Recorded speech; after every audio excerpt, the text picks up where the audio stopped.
Beleza, turma, professor Gustavo Lima chegando com mais uma videoaula e hoje vamos aprender sobre a corrente alternada. Acompanhe aqui na tela comigo, definindo objetivos, revisar sobre o eletromagnetismo.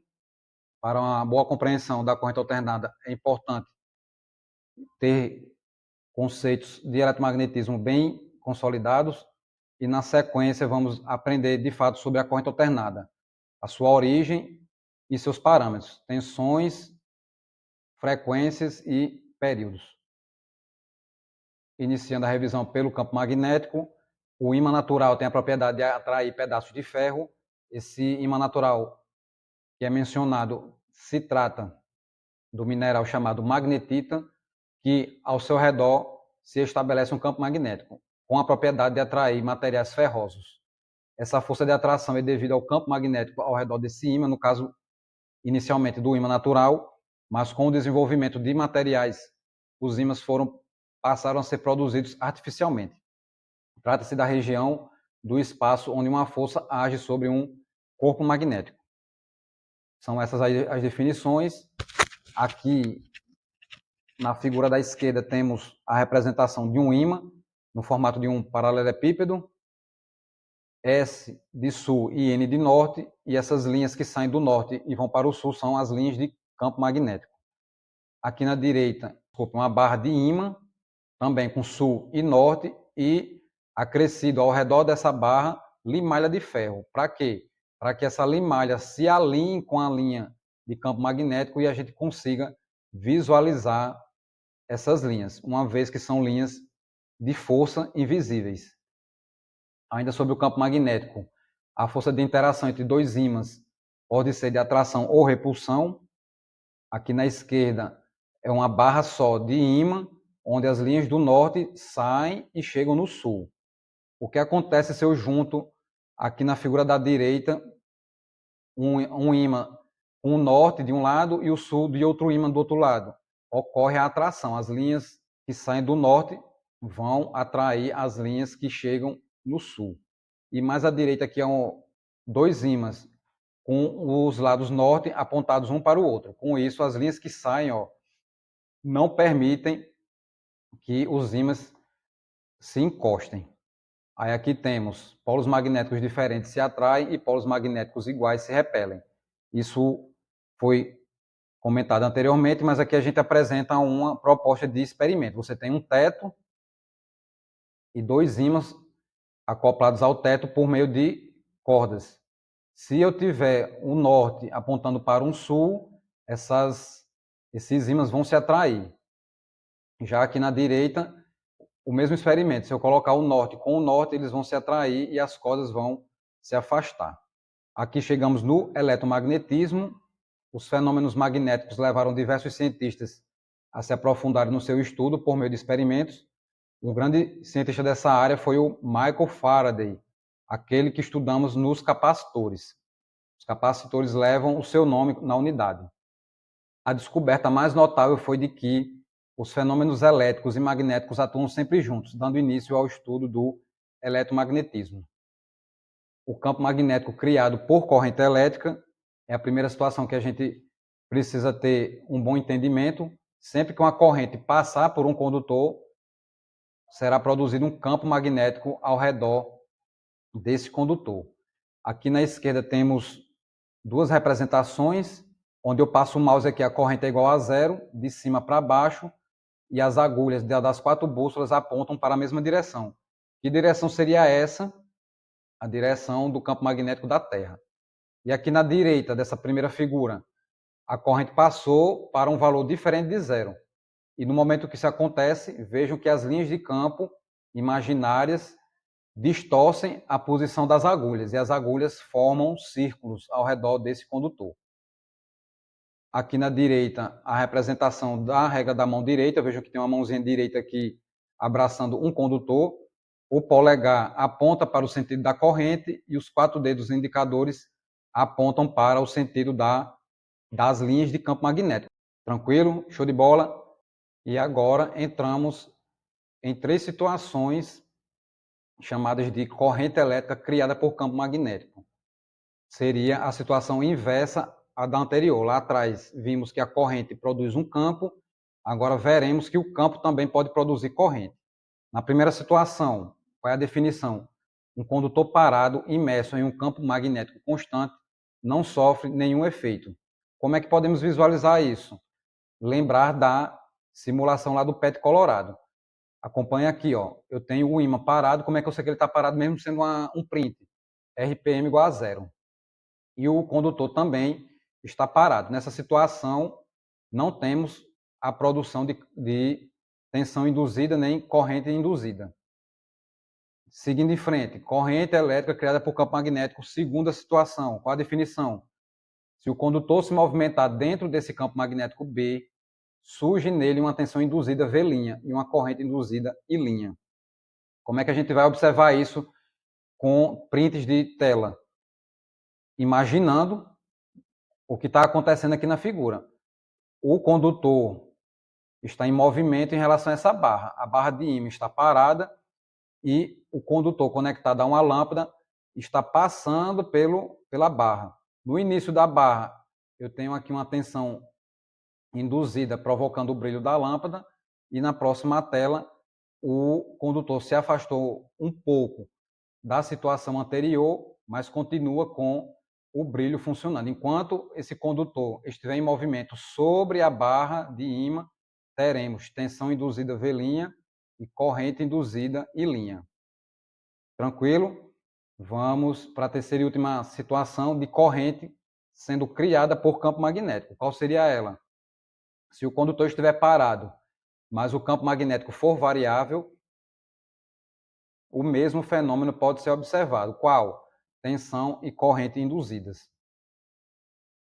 Aqui também, por meio de prints, a gente pode imaginar a situação. Aqui eu tenho um ímã conectado a uma roda d'água, girando a 10 rotações por minuto. E produzindo aqui, ó, o raiozinho aqui da lâmpada.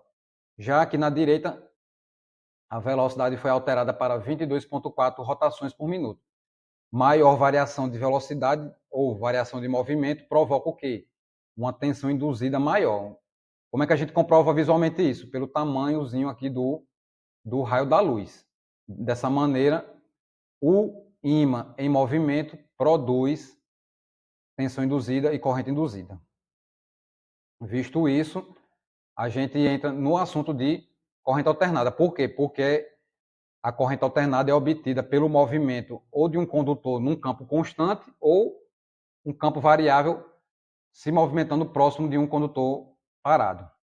No caso, aqui em tela, a gente vai ver a geração de corrente alternada por meio do quê? Do campo constante. Temos dois ímãs. O ímã do norte apontando para o ímã do sul e no meio dessa estrutura aqui temos o condutor. Quando ele está na horizontal, posição de 0 graus, a tensão induzida é zero. No segundo quadrinho, a posição do condutor virou 90 graus, a tensão induzida é máxima. Terceiro quadrinho, posição 180 graus, paralelo ao campo magnético, tensão zero. Quarto quadradinho, 90 graus, posição 270 graus, 90 graus negativo, tensão negativa máxima. Vamos então ver aqui um resumo. Os condutores aqui, ó, em cada posição, zero, tensão zero. Posição 90 graus, tensão máxima. Posição 180 graus, tensão zero. Posição 270 graus, tensão máxima negativa. E 360 graus, completou a volta, tensão igual a zero. Vejam que o movimento desse condutor forma uma senoide, que damos o nome de tensão alternada. E precisamos compreender o funcionamento dessa tensão alternada. Primeiro, entender a relação entre frequência e período. Ela é dada pela fórmula em tela. Frequência é igual a 1 sobre o período. E vamos visualmente compreender o que acontece aqui nesses desenhos. Vamos aqui para o primeiro desenho. Eu tenho uma senoide completa dentro de um tempo de 1 segundo, que coincidentemente também é um período de 1 segundo. Se eu tenho um período de 1 segundo, 1 sobre 1 aqui na fórmula, frequência 1 Hz. Outra interpretação para entender de onde é que vem a frequência de 1 Hz.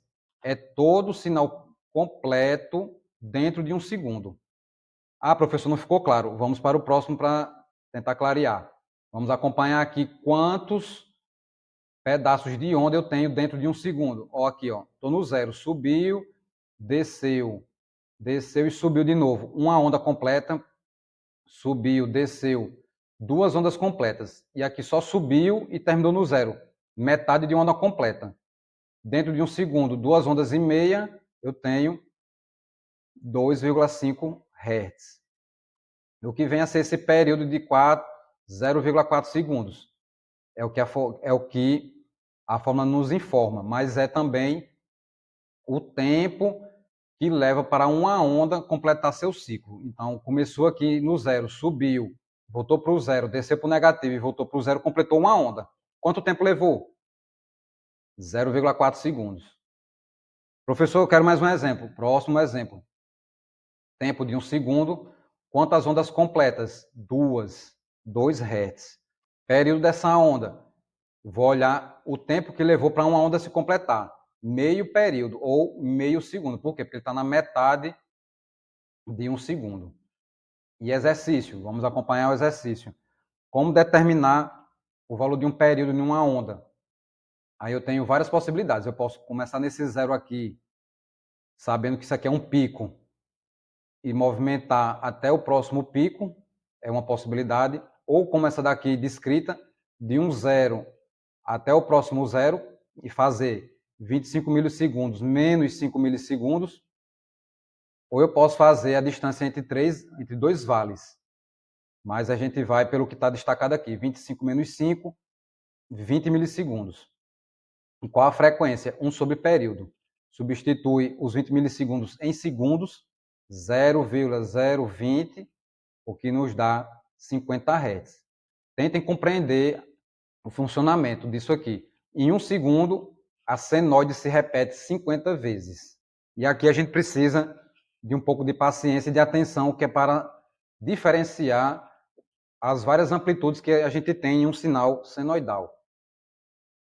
Então, amplitudes características do sinal senoidal, começando com esse destaque aqui, ó, TI, tempo I. Na matemática, a gente usa o I como índice para dizer tempo 1, tempo 2, tempo 3.